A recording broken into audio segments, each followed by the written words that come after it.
Quero ministrar uma palavra simples, mas que para nós é importante. Eu quero falar um pouco sobre o rei Ezequias e quais lições nós podemos tirar com a vida desse rei. Uma coisa que me chamou a atenção quando eu estava lendo essa passagem, e eu quero que você abra lá em 2 Reis, capítulo 18, versículo 6.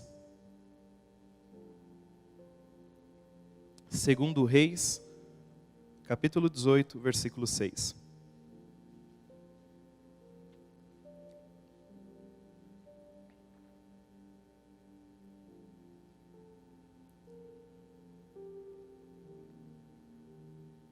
Diz assim: porque se apegou ao Senhor, não deixou de seguir, e guardou os mandamentos que o Senhor ordenara a Moisés. Esse versículo ele me chamou a atenção, porque fala que Ezequias ele confiou no Senhor, e se apegou a Ele. E quando eu li a palavra apegou, eu logo associei os filhos que são apegados aos pais, os filhos que são apegados às mães, que não importa o que aconteça, ele quer o pai, ele quer a mãe sempre por perto. Ele sempre se sente seguro, ele sempre se sente guardado, ele sempre se sente protegido, porque ele está com a pessoa que mais traz segurança, que mais traz conforto. Quando ele está perto do pai, ele tem prazer. Quando ele está perto da mãe, ele tem prazer. E não existe lugar melhor. E Ezequias pegou esse lugar, porque ele se apegou ao Senhor. E o que me chama a atenção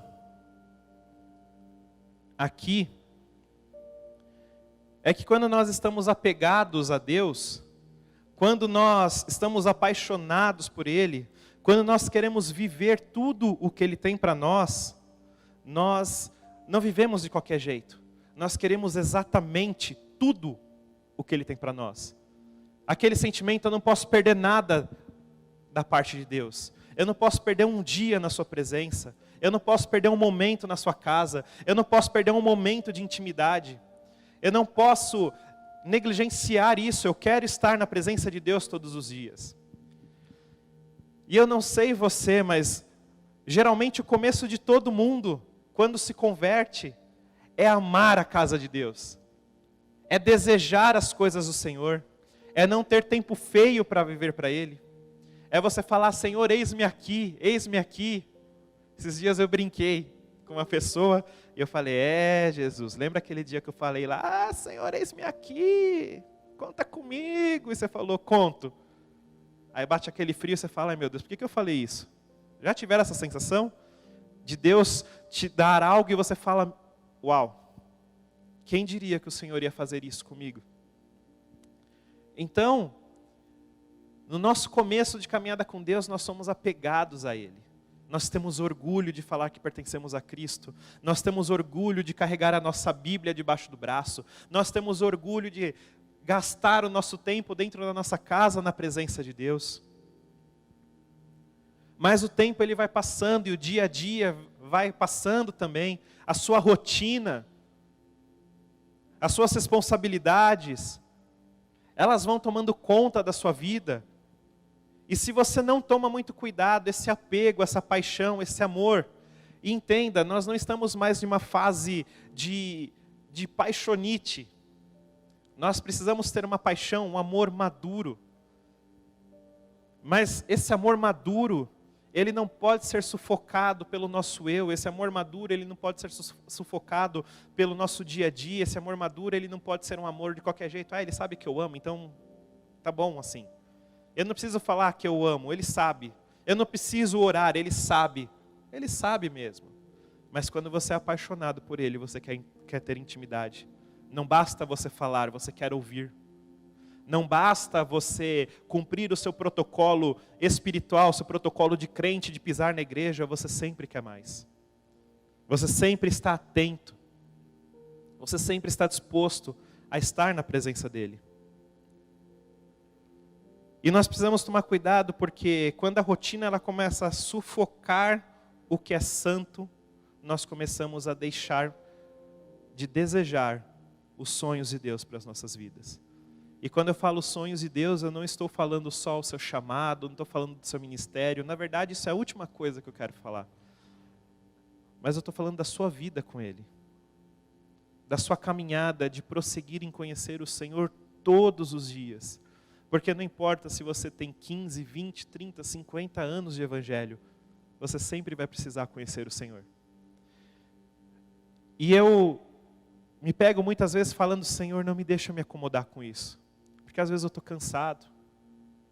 Às vezes eu preciso só colocar minha cabeça no travesseiro e descansar como todo mundo.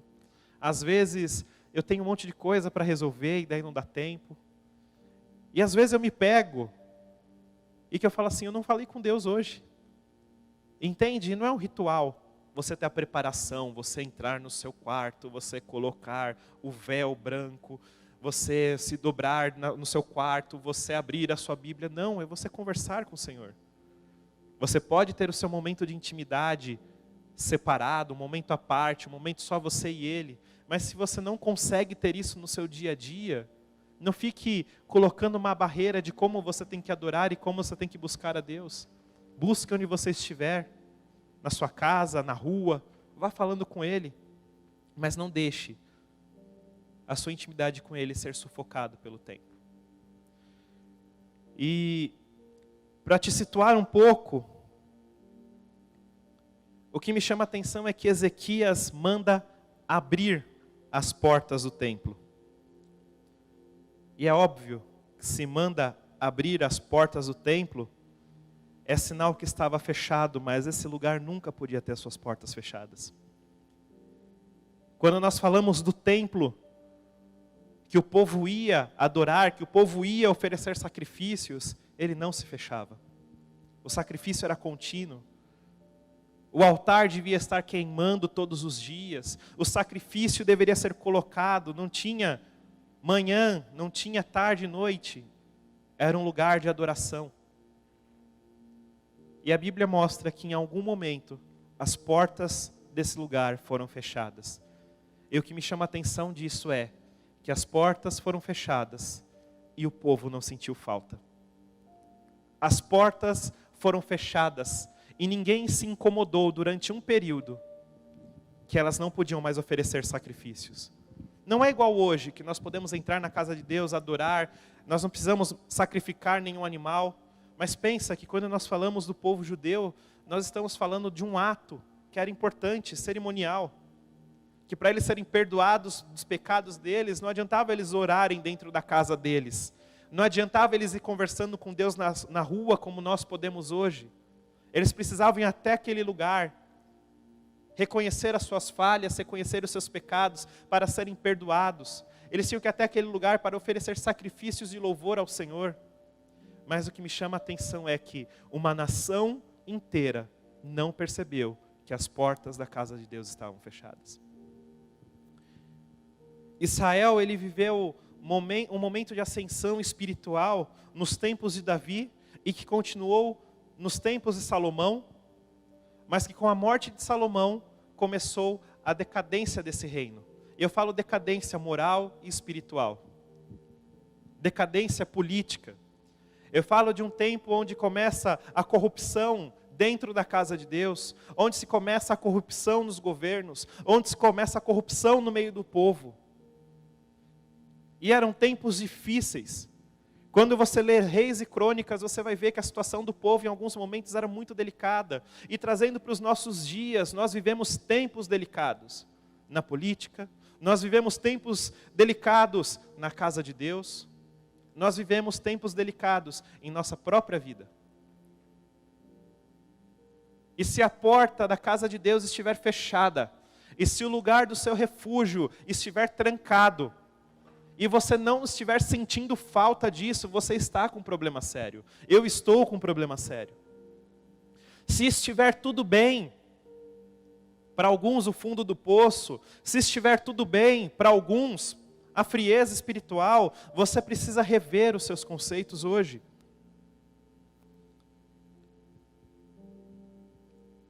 Com a decadência espiritual, depois de Salomão, o reino foi dividido em dois, a saber, Israel, reino do norte, e Judá, reino do sul. E a Bíblia fala que quando se levantava um rei que prosseguia em conhecer o Senhor, o povo conhecia o Senhor. E quando se levantava um rei que não se importava com o Senhor, o povo se perdia. Para você ver que eu não estou mentindo, depois você lê lá na sua casa, Reis e Crônicas, você vai ver que quando a vida com Deus se torna segundo plano, tudo começa uma decadência. E às vezes, diante de tantos problemas e tantas dificuldades, nós temos a tendência de falar, eu não estou bem com Deus, ok. Se eu não estiver na casa de Deus, ok. Se eu não estiver buscando na minha casa, ok. O Senhor conhece meu coração. Sim, Ele conhece o seu coração. Mas ao mesmo tempo que Ele conhece o seu coração, você não pode permanecer desse jeito. E você também não pode culpar as pessoas à sua volta por conta da sua decadência espiritual. Você não pode culpar o teu amigo do lado porque você não está ouvindo mais a voz de Deus. Você não pode mais culpar a igreja porque você não está ouvindo a voz de Deus. Você não pode transferir a sua culpa para outro, para que você consiga viver melhor. E eu quero te dizer uma coisa, ultimamente eu tenho sido bem confrontado em algumas coisas. E não existe nada pior do que você se olhar no espelho e saber que o erro está em você, não é no outro. Ah, mas fulano fez. Ah, mas fulano aconteceu. Ah, mas fulano teve tal atitude. Ok. Pode até ser que algumas coisas desse tipo tenham acontecido. Mas você não tem a mesma facilidade de bater no seu peito e falar assim, se isso não está acontecendo, a culpa é minha. Então, Ezequias poderia colocar a culpa no pai dele, o rei Acás, porque a Bíblia diz que Acás não andou nos caminhos do Senhor. Ele poderia colocar a culpa nos outros reis de Israel. Ele poderia colocar a culpa nos governos anteriores. Ele poderia colocar a culpa em todo mundo e falar, eu sou uma vítima. Eu não fui ensinado o caminho da verdade. Eu não fui guiado como Davi foi. Eu não fui conduzido como Salomão foi. Eu não fui conduzido como os grandes profetas de Israel estão sendo. Eu sou uma vítima. E não tem vitimismo. Aqui Ezequias, ele mostra uma coisa, que ele se apegou tanto a Deus, que não importava se o predecessor havia pecado. Não importava se os outros reis haviam sacrificado a outros deuses. Não importavam se outros povos tinham seus próprios deuses. Importava o que ele ia fazer da vida dele. E essa manhã eu quero te dizer exatamente isso.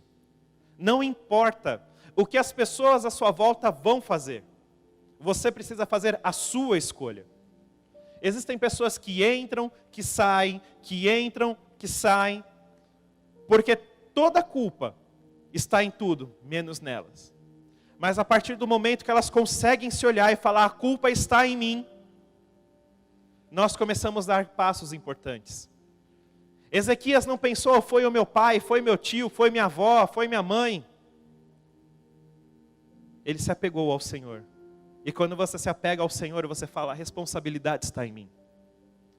A tua salvação depende de você. A tua salvação não depende da pessoa que está do seu lado. Por isso que a salvação ela é individual. Você tem que lutar para que as pessoas conheçam a Cristo. Você tem que lutar para que elas sejam tomadas e marcadas pelo amor que você recebe. Você precisa sim abrir a sua boca como uma voz profética e levar vida nos lugares que estão destruídos. Mas você também precisa entender que antes de você fazer tudo isso, você precisa cuidar da sua vida. E nós temos dificuldade em cuidar da nossa própria vida.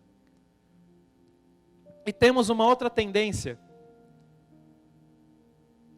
Nós conseguimos olhar o pecado do irmão do lado. Ah, o fulano pecou, você viu? Você viu? Você acha que aquilo é atitude de crente? Você acha que aquilo é a coisa certa a ser feita? Você acha que ele agiu certo? E quantas vezes você não fez igual? Quantas vezes eu não fiz igual? Eu muitas vezes me pego sendo aquilo que eu mais detesto em alguém. E não tem coisa pior do que você assumir isso. Mas quando você assume, você começa a entender que está nas suas mãos a capacidade de fazer diferente. Está nas suas mãos a capacidade, você não pode mudar o mundo. Nessa frase que falam, você não pode mudar o mundo. Mas se você apenas fizer a sua parte, muitas coisas boas irão acontecer. Concordam com isso? Na sua vida com Deus é a mesma coisa. Você não pode salvar o mundo, mas você pode ser um testemunho por onde você passar. E pessoas podem conhecer a Cristo através de você.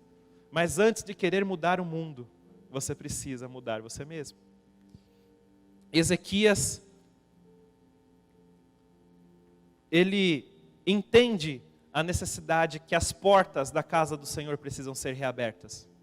Ele entende que ele e o povo deveriam retornar àquele lugar, reconhecer as suas fraquezas, reconhecer os seus pecados e recomeçarem. Para Deus não existe vergonha em recomeçar. Para Deus não existe problema em reconhecer o erro, muito pelo contrário. Mas a nossa mente humana, ela é tão pequena que nós não entendemos que o que mais Deus quer em nós é que nós tenhamos coragem de dar pequenos passos para que a nossa vida comece a mudar. E para que Ele possa ter liberdade para fazer o que Ele tem que fazer. Eu sempre gosto de dizer que o que limita o poder do Deus Todo-Poderoso são as nossas escolhas. O que impede o agir de Deus são as nossas escolhas. Tem diabo? Tem diabo. Você ora, você jejua, você expulsa. E a Bíblia diz que em nome de Jesus ele tem que sair. Então, quando é espiritual o negócio, você pode se posicionar de forma espiritual. Mas quando se diz respeito a você, se você não tomar passos e reconhecer pequenas coisas, não adianta jejuar, expulsar demônio. Deus não pode fazer algo em você, porque Ele não pode invadir. A Bíblia diz, eis que estou à porta e bato. Se você abrir, eu entro. Eu entro em sua casa, eu ceio com você, eu faço morada, se você abrir a porta. E às vezes, até para minimizar a nossa responsabilidade, nós gostaríamos que Deus chegasse chutando a porta das nossas vidas e falando, a partir de agora vai ser assim. Porque se errássemos, poderíamos transferir a culpa para Deus. Mas como Ele fica nessa educação, se Ele pode entrar ou não, nem a Deus nós podemos culpar direito. Essa manhã eu quero te convidar a reconhecer que a porta do seu coração ela está fechada. Ou melhor, ela estava fechada porque hoje você se abre novamente para o que Deus tem para a sua vida. Não depende do pastor, não depende dos pastores, não depende dos seus discipuladores. Enquanto você estiver com as portas fechadas, nada vai acontecer. Trazendo para os nossos dias, 1 Coríntios 6,19 diz: não sabeis que o vosso corpo é o santuário do Espírito Santo, e que está em vós, o qual tendes da parte de Deus, e que vocês não são mais de vocês mesmos? Tem todo um contexto do que Paulo está falando aqui. Mas eu peguei esse versículo de forma isolada para trazer que hoje nós não temos o grande templo de Israel construído e que você não vai levar a sua ovelha, a sua ave para ser sacrificada e você receber o perdão de Deus. Eu estou falando que hoje o Espírito Santo, Ele habita em você, Ele está com você todos os dias. Que onde estão 2 ou 3 reunidos, ali o Senhor Jesus está, que Deus te ouve a qualquer momento. Eu estou te dizendo agora que se você é o santuário, se você é o lugar da habitação de Deus, e as portas do seu coração estiverem fechadas e você estiver achando tudo isso normal, você precisa rever os seus conceitos.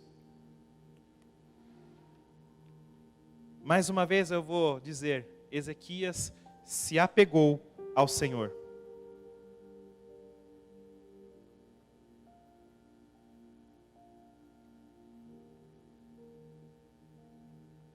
E daí vem alguns processos importantes. Abrir as portas do seu coração não é abrir de qualquer jeito. Ah, entra aí, faz morada. Ó Jesus, toma conta aí. Ó Deus, vê o que você acha que dá para usar aí. Fica à vontade, viu? Abrir as portas é um processo de reconhecimento de que coisas novas você precisa viver em Deus. De que a sua caminhada ela não pode ser mais de qualquer jeito, porque as suas portas agora estão abertas. Eu não estou falando sobre você ser a pessoa que não erra, o perfeito, aquele que não tem problema nenhum, porque isso é impossível. Eu estou falando para você abrir a porta do seu coração e colocar a mão no seu peito e dizer: Senhor, eu errei em muitas coisas. Senhor, eu tenho pecado em muitas coisas. Senhor, eu estou falhando em algumas coisas. Eu preciso que você me santifique mais uma vez. Existe um processo de santificação e reparação. As portas estavam danificadas, o templo estava sujo, os objetos estavam sujos, o lugar de sacrifício estava com as chamas apagadas. Devia haver resto de cinzas do último sacrifício que se fez em um governo passado, em um reinado anterior. As coisas deviam estar largadas porque elas não viam. Os próprios ministros da casa de Deus não viam mais valor no que era santo. As próprias pessoas que serviam no altar de Deus não enxergavam mais que aquilo era bom.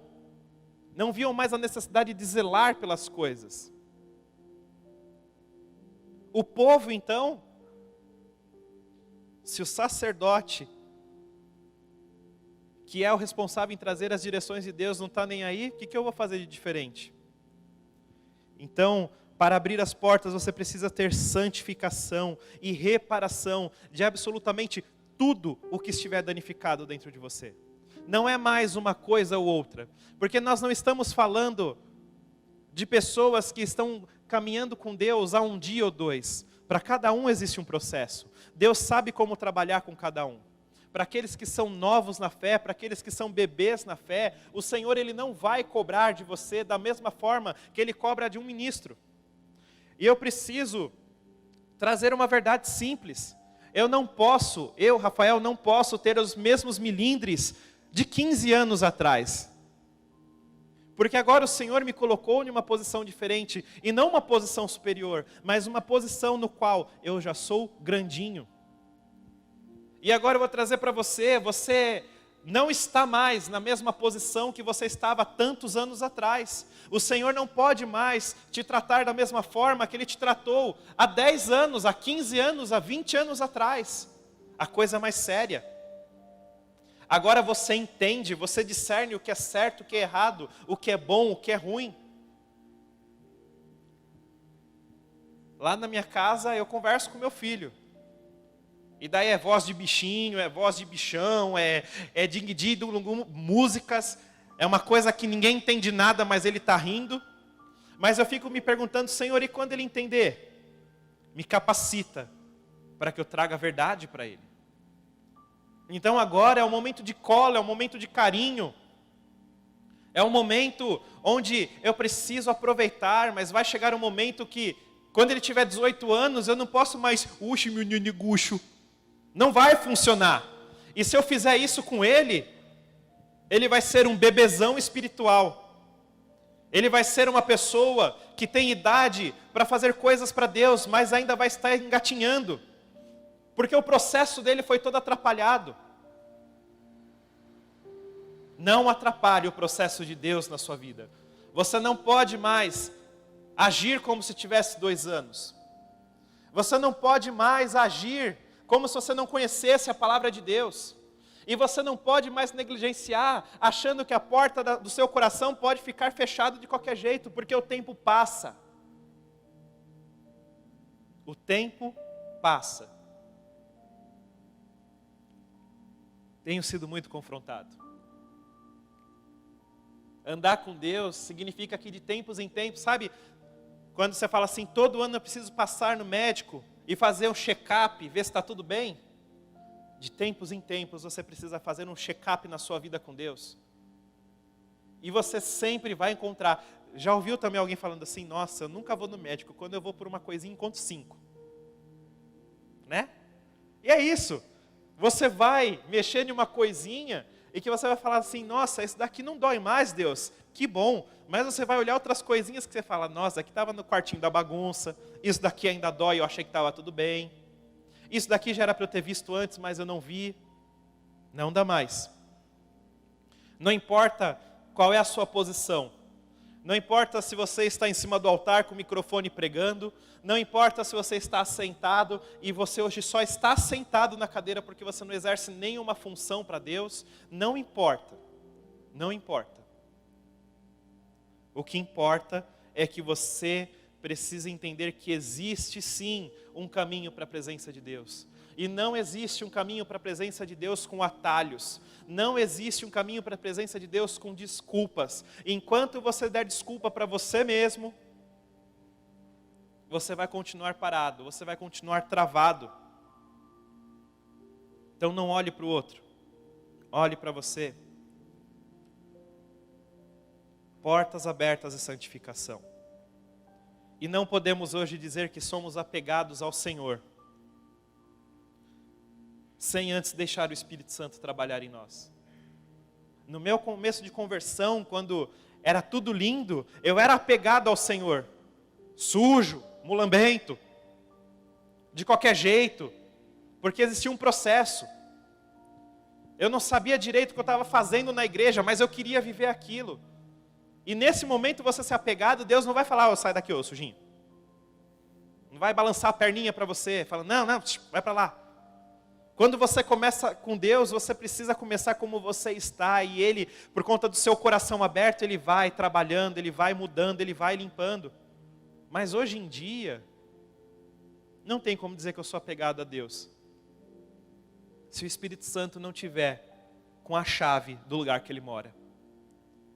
Não adianta você falar que Deus faz morada na tua casa, se toda noite Ele precisa bater e falar, ei, eu cheguei.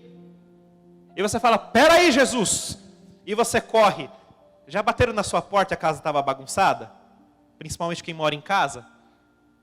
Que você fala, ai meu Deus, me ajuda. Você vai socando, vai, empurra, abre a porta assim, olha que lugar lindo, né? Não repara não, viu? Aí a pessoa, nossa, casa linda. Não, tá uma bagunça. Às vezes eu estou com tanta coisa em cima do rack lá na minha casa que eu abro a gaveta, fecho a gaveta, depois eu limpo.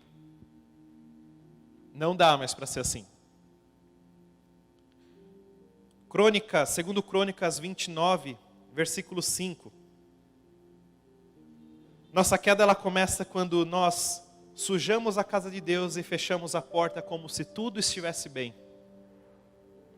Então, se em algum momento você fez isso, agora é o momento de você abrir essas portas e tirar tudo. O problema, ele não é, entenda por favor, o problema não é pecar, porque você peca.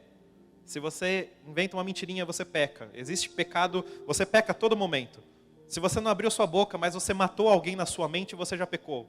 Se você pensou em alguma coisa que você falou, se não fosse cristão, você já pecou. Então a gente sempre está pecando. Mas a questão é, como você trata o pecado dentro de você? Quanto tempo você vai ficar alimentando o que está dentro do seu coração? Quanto tempo você vai ficar alimentando o que você tem externado? Quanto tempo você vai deixar as coisas como elas estão? Então, e quanto mais você faz isso, quanto mais você começa a abrir concessões na sua vida, mais você se fecha para Deus. E quanto mais você se fecha para Deus, menos as coisas pesam para você. Coloque na balança se o que você está fazendo diante de Deus, Ele te aprovaria ou não. Já é um começo. Segundo Crônicas 29, versículo 5 diz, e lhes disse, ouve-me, ó levitas, santificai a casa do Senhor, Deus de vossos pais, tirai do santuário a imundícia. Tire, não basta você abrir a porta. Tire toda a sujeira, tire as cinzas do sacrifício velho, tire os utensílios que foram danificados para serem reparados. Tire as manchas do antigo sacrifício. Tire tudo o que é antigo de dentro do seu coração. E eu não estou falando só das coisas mundanas, eu estou falando até das coisas espirituais, das coisas que o tempo trouxe a bagagem para você, das coisas que o conhecimento em excesso entraram no seu coração e apagaram aquilo que o Espírito Santo fazia na sua vida todos os dias. Hoje em dia, para se ministrar uma pessoa, você precisa convencer ela. Mas nos primeiros dias, que a Marie falou, alguns estão esperando eu chamar. Alguns estão esperando um convite. Será que eu posso ir lá na frente adorar? Deus não quer saber se o seu choro é bonito, se ele é feio. Ele não quer saber se a sua voz é afinada ou desafinada. Ele não quer saber se você tem técnica ou se você não tem, se você conhece a Bíblia de cor e salteado ou não. Ele quer que você tenha liberdade na casa dele. Mas você não vai ter enquanto a velha doutrina, a velha profecia, o velho governo, o velho tiver dentro de você. E esse velho não é os outros que colocam, é você mesmo. Filtra o que você come, filtra o que você bebe. Porque tem coisas que tem cheiro de bom, tem cara de bom, mas quando você chega perto e quando você prova, você fala, nossa, eu paguei caro por isso. Eu vim aqui porque no cardápio estava lindo, mas...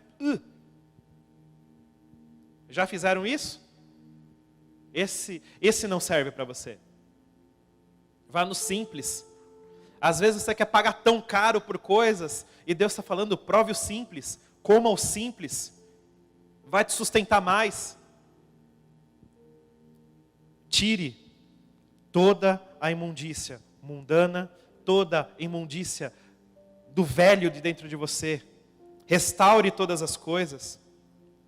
E preste atenção, se o templo estava fechado, aquele lugar de sacrifício que a chama nunca poderia se apagar, ela estava apagada.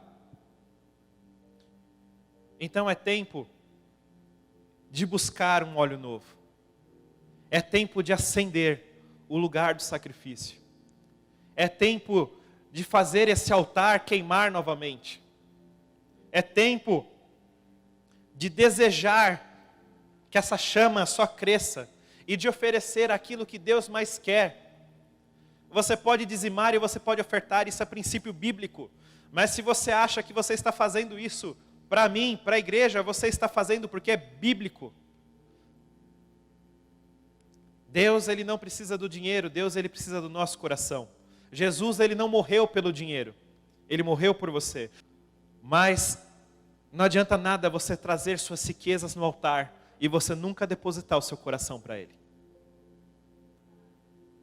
Não adianta você trazer a sua coroa e colocar aqui em cima, Senhor, eu entrego a minha coroa, estão aqui os meus cargos, os meus títulos, pega tudo. Ele vai falar, é meu. Se eu quiser eu pego, é meu. Não adianta você oferecer coisas que você fala que tem valor, mas na verdade você só está depositando aqui. Se o seu coração não for dele. Estou terminando. O processo de limpeza, quando a porta do templo ela é reaberta, é grande. Porque eles precisavam tirar toda a sujeira grossa. Eles precisavam tirar todo o residual. Eles precisavam limpar, lavar. Quantas vezes fossem necessárias para que aquele lugar pudesse ser habitável novamente. Porque não era para eles, era para Deus. Eles precisavam limpar, lavar cada objeto que tinha no templo. E deveriam reposicionar todos os móveis, todos os objetos dentro do templo, porque as coisas eram colocadas e construídas segundo a medida que Deus tinha dado. Então, se você disse que a sua vida pertence ao Senhor, nós lemos lá em Coríntios, não é mais seu, é dele. Não é mais meu, é dele. E é por isso que às vezes eu, Rafael, apanho tanto, que às vezes eu tento pegar de volta. E pode ter certeza que você também às vezes apanha porque tenta pegar de volta. Nós precisamos se organizar cada área da nossa vida para que ele possa cumprir o que ele tem que cumprir. Outro ponto, nós não precisamos fazer sozinhos. o rei convoca os levitas para fazer a obra. Trazendo para você, você não precisa fazer tudo na sua vida sozinho. Tem coisas que sim, você tem que olhar no espelho e você precisa falar para você mesmo, eu preciso mudar. E você tem que dar o primeiro passo. Não tem como fugir. E tem coisas que você precisa chegar em alguém e falar, eu preciso mudar, mas isso daqui eu não consigo sozinho, me ajude. E tem coisas que você vai pegar a primeira, a segunda e vai levar na presença de Deus. Deus, eu estou dando passos, eu preciso que o Senhor me fortaleça, porque sozinho eu não vou conseguir. Nada para Deus é feito sozinho, é sempre no conjunto. Então, para de fugir de Deus, para de fugir das pessoas que estão perguntando, e aí, está tudo bem? E aí, eu estou vendo que você está diferente. E aí, o que está pegando com você? Ah, nada, não está pegando nada não. Fala, tá pegando sim, mas não fica se fazendo de vítima, é ajuda. Que outra coisa que nós gostamos de fazer, ou nós gostamos de pegar, eu estou sofrendo muito, resolve a minha vida, cuida da minha vida, batalha as minhas batalhas, me pega no colo. É diferente. Não, está difícil, me ajuda. Mude. É tirar o velho. E para terminar, depois que Ezequias abriu as portas do templo, que ele reorganizou a casa de Deus, que ele tirou o velho, que ele tirou toda a sujeira, ele faz uma coisa, ele restabelece o culto a Deus. Outro ponto. Mais uma vez, não adiantava, o povo sacrificava todos os dias. Um dia as portas se fecharam, eles não sacrificavam mais. Mas o povo também se desacostumou a adorar a Deus, a buscar a Deus. Então, sim, santifique-se, restabeleça a sua intimidade. E agora eu te faço uma pergunta, quando? Quando que eu começo tudo isso? Que momento que eu faço isso? E a resposta ela é bem simples. Quando nós queremos algo de verdade, não existe dia, não existe hora, existe só a vontade de fazer. Então, não fica, ai Deus, amanhã eu começo, ah Deus, quando eu chegar lá em casa, ah Deus, se me chamar aqui na frente, quando você quer? Você pode começar hoje, ou você pode começar daqui 10 anos, mas quando você quer fazer isso? Se você escolher 10 anos, talvez você vai perder um pouquinho. E mais uma vez, eu não estou falando do seu chamado. Não estamos falando de um exército, precisamos de um exército, precisamos de 500 pessoas. Às vezes nós queremos tanto servir, e esquecemos o básico. Às vezes nós queremos tanto dar, e às vezes nos esquecemos que só podemos dar o que é bom quando nós estamos no lugar certo, fazendo a coisa certa. Como diria um professor, ninguém pode se levantar para dar se primeiro não se sentar para aprender. Ninguém vai ensinar se primeiro não sentar. É regra. Então não tente atropelar coisas. Deus, se você disser eis-me aqui, Ele vai te usar. Eu tenho certeza que todo mundo aqui tem um chamado de alguma coisa. Eu tenho certeza que Deus tem um sonho especial para cada um dos que estão aqui essa manhã. Mas sonhe, busque, mas não busque mais do que buscar o coração dele. Restabeleça o culto. Ezequias, ele começou, e eu não vou colocar isso como regra, entenda. Ezequias, ele começou na madrugada. Na madrugada, ele e todos os que queriam foram. Então não estou falando para você acordar, se você quiser acordar 3 horas da manhã, acorde, tá? Mas entenda o que eu estou querendo dizer. Não adianta você se colocar uma regra, não, buscar a Deus é só de madrugada. E você não acorda de madrugada. Ah, buscar a Deus vai ser toda manhã. A sua manhã começa meio-dia. Ah, vou buscar de tarde você está cansado. Ah, vou buscar de noite você dorme sentado. Não, comece, não crie uma regra. Comece, quando? Quando você vai fazer? Ore e ofereça o seu sacrifício ao Senhor. Então, agora sim eu termino. Essa manhã eu quero te convidar para que você reabra, caso estivessem fechadas, as portas do seu coração. Eu quero te convidar a reabrir as portas do seu coração. E eu quero te convidar a tirar tudo que é antigo, a restaurar todas as coisas, a reparar o que estava danificado, a corrigir o que estava bagunçado. Eu quero te convidar a não ter medo de tirar tudo o que é sujo para fora e de restabelecer a sua intimidade. Porque não existe, Deus ele não habita na sujeira. Então restabeleça a sua intimidade. Aí no seu lugar confesse ao Senhor que você pecou e limpe o seu coração e volte a adorar. E a Bíblia diz que quando Ezequias arrumou a casa, de forma que era agradável ao Senhor, foi inevitável a alegria que ele viveu, e inevitável a alegria que todos que estavam à volta dele viveram. O que eles escolheram, quando eles escolheram construir e refazer tudo para o Senhor.